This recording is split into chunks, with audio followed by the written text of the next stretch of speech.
You ask Tiger to solve.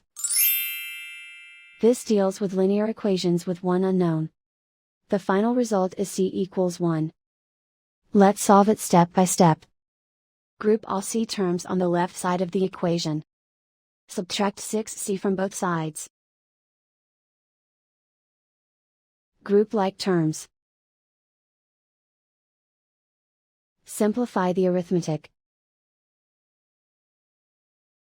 Group like terms.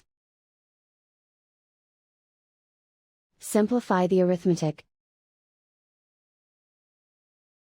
Group all constants on the right side of the equation. Subtract 7 from both sides. Simplify the arithmetic.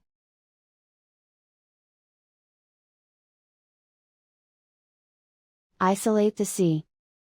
Divide both sides by -10. Cancel out the negatives. Simplify the fraction.